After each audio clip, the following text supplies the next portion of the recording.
Welcome back my dear students. आइए आज के इस वीडियो लेक्चर में एनसीईआरटी बुक क्लास 12th की जो पोएट्री है ए थिंग ऑफ ब्यूटी को मैं इंग्लिश टू हिंदी मतलब हिंदी में मैं स्टेंजा बाय स्टेंजा एक एक लाइन करके क्लियरिटी में एक्सप्लेन करूंगा और साथ साथ आपको समरी और वर्ड मीनिंग जो डिफिकल्ट वर्ड मीनिंग है उसको भी मैं क्लियर करूंगा।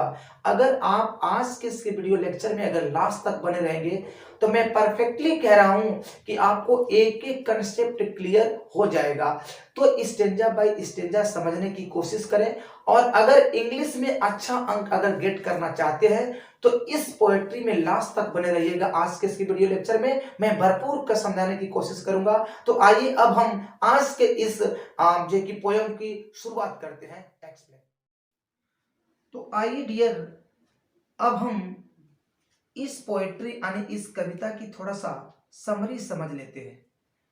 कह रहा है कि इस कविता में कवि जॉन किट्स ने यह बताने की कोशिश की है कि खूबसूरत चीजों के बिना यह धरती एक निराशाजनक है, अप्रिय व कठोर दिल वाली जगह बनकर रह जाएगी तथा कवि शहीदों की मौत में भी सुंदरता को देखता है, जो शक्तिशाली मृत व आदर्शवादी है, जो किसी कारण से बहादुरी से शहीद हुए हैं। गाइस अब हम आइए इस पोयम यानी ए थिंग ऑफ ब्यूटी में जो जॉन किट्स के द्वारा जो है कि लिखा गया है, इसमें यूज जो डिफिकल्ट वर्ड मीनिंग है, अब उस वर्ड मीनिंग को थोड़ा सा हम हिंदी में समझ लेते हैं ताकि जब मैं हिंदी में एक्सप्लेन करूं तो आपको समझने में प्रॉब्लम ना हो। सबसे पहले कह रहा है कि पास इनटू का मतलब होता है परिवर्तित हो जाना। उसके बाद नथिंगनेस का मतलब जिसकी कोई कीमत ना हो अर्थात शून्य। मोरो का मतलब प्रातः या अगला दिन। फिर कह रहा है रीडिंग का मतलब होता है माला गूंथते हुए। ग्लूमी का मतलब उदासी। पाल मन होता है आवरण या पर्दा। स्प्राउटिंग का मतलब उत्पन्न कर रहा है और डेफोडिल्स का मतलब नरगिस के फूल। और कह रहे ग्रांजर मतलब वैभव या धन और ब्रिंक का मतलब होता है किनारा। गाइस मैं आशा करता हूं कि आप समझ गए होंगे। इस पोयम में जो डिफिकल्ट वर्ड मीनिंग यूज हुआ था मैं उसको आपको हिंदी में एक्सप्लेन करके मैं बताया। अब आइए स्टेंजा बाय स्टेंजा अब हम हिंदी में एक्सप्लेन देखते हैं। कह रहा है कि a thing of beauty is a joy for ever. कह रहा है कि एक सुंदरता वाली चीज सदैव सदैव के लिए आनंद देने वाली होती है। जरा कंसंट्रेशन के साथ देखिएगा। स्टेंजा नंबर 1 में कह रहा है कि a thing of beauty is a joy for ever. एक सुंदरता वाली चीज या एक सुंदरता वाली वस्तु सदैव यानी हमेशा के लिए आनंद देने वाली होती है। और कह रहा है कि इट्स लवलीनेस इंक्रीज, और इसकी जो सुंदरता है बढ़ती ही जाती है। फिर कह रहा है कि it will never pass into nothingness. कह रहा है कि यह कभी भी शून्य में परिवर्तित नहीं होती, अर्थात इसकी तुच्छता में परिवर्तन कभी नहीं होती। वही कह रहा है it will never pass into nothingness, यानी यह कभी भी तुच्छता या शून्य में परिवर्तित नहीं होती है। But will keep a बोवर quiet for us, परंतु हमारे लिए यह एक शांत कुंज प्रदान करती है। यानी कुंज का मतलब शांत स्थान भी आप कह सकते हैं कि परंतु हमारे लिए यह एक सुंदर शांत स्थान प्रदान करेगी। वही कह रहे कि but will keep a बोवर quiet for us, यह हमारे लिए परंतु हमारे लिए यह एक शांत स्थान या शांत कुंज प्रदान करेगी। फिर कह रहा है कि and A sleep full of sweet dreams and health and quiet and breathing. कह रहा है कि और मधुर सपनों, जरा ध्यान दीजिएगा, कह रहा है कि और मधुर सपनों से भरी हुई एक नींद स्वास्थ्य और निश्चल श्वसन प्रदान करती है। गाइस ये तो स्टैंजा नंबर 1 था। अगला कह रहा है कि देयरफॉर ऑन एवरी मोरो, कह रहा है कि इसीलिए हर आने वाले कल के लिए। कह रहा है कि देयरफॉर का मतलब इसीलिए, ऑन एवरी मोरो इसलिए हर आने वाले कल के लिए कह रहे कि are we reading a flowery band to bind us to the earth. यानी कह रहे कि हम स्वयं को यानी हर आने वाले कल के लिए हम स्वयं को इस धरती से बांधे रखने के लिए एक फूलों का बंधन, वही कह रहे हैं are we reading a flowery band to bind us to the earth. कह रहे हैं कि हम स्वयं को इस धरती पर बांधे रखने के लिए एक फूलों का बंधन क्या कर सकते हैं, पुष्पमाला भरी चीजों या यादों का संग्रह बना रहे। मतलब कह रहा है कि are we reading a flowery band to bind us to the earth. कह रहा है कि कभी कहता है कि हम स्वयं को इस धरती से बांधे रखने के लिए एक फूलों का बंधन यानी सुंदरता यानी इसकी पुष्पमाला का जो यादों का जो संग्रह है यह बना रहे।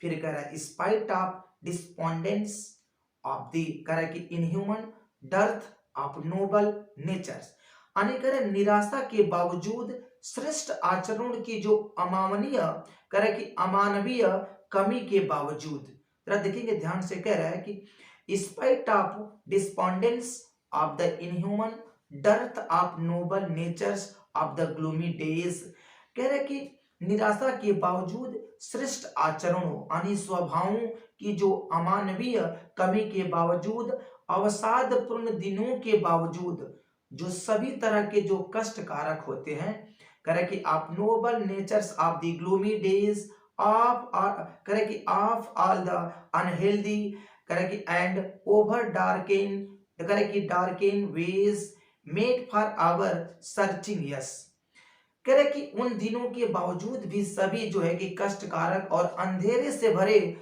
रास्तों के बावजूद हम अपनी खोज जारी जो है कि रख सकते हैं, हमारी खोज रखी जाती है, ये भी कह सकते हैं। करें कि in spite of all some shape of beauty moves away the pall from our dark spirits, यानी डार्क स्पिरिट्स, करें कि हाँ इसके बावजूद कुछ सुंदर आकार की कोई वस्तु हमारी अंधकार में आत्माओं पर से पर्दा हटा देती है।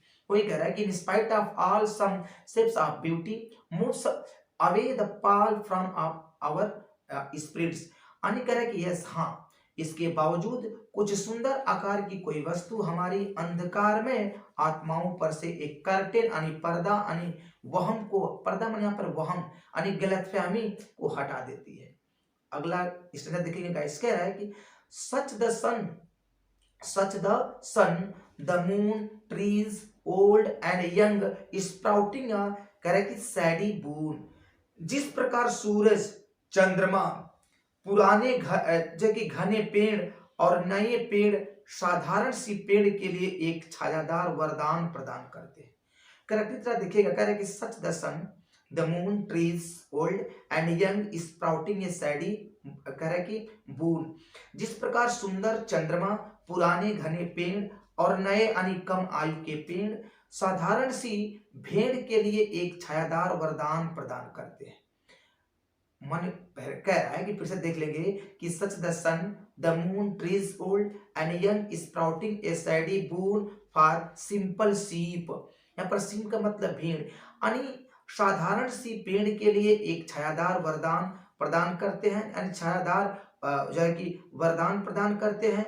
और ऐसे ही एंड सच आर डेफोडिल्स, और ऐसे ही डेफोडिल्स यानी नरगिस, देखिए डेफोडिल्स क्या होता है, एक नरगिस का पुष्प होता है, जो ऐसे ही डेफोडिल के जो पुष्प होते हैं जो हरे भरे, जरा ध्यान देंगे, कह रहा है कि with the green world they live in, जो हरे भरे संसार में रहते हैं, and clear reels, correct and clear reels that for themselves cooling, और कह रहा है कि कवर्ड मेक, और कह रहा है कि स्वच्छ छोटी जो सरिताएं यानी नदियां जो उनके लिए एक तपते गर्म मौसम के विरुद्ध एक ठंडक भरा आश्रय प्रदान करते हैं, एक ठंडक भरा क्या करते हैं, आश्रय प्रदान करती हैं। वही कह रहा है that for themselves a cooling covered make, कह रहा है कि gains the hot season the mind forest, कह रहा है कि brake rich with a sprinkling of fair musk rose blooms, कह रहा है कि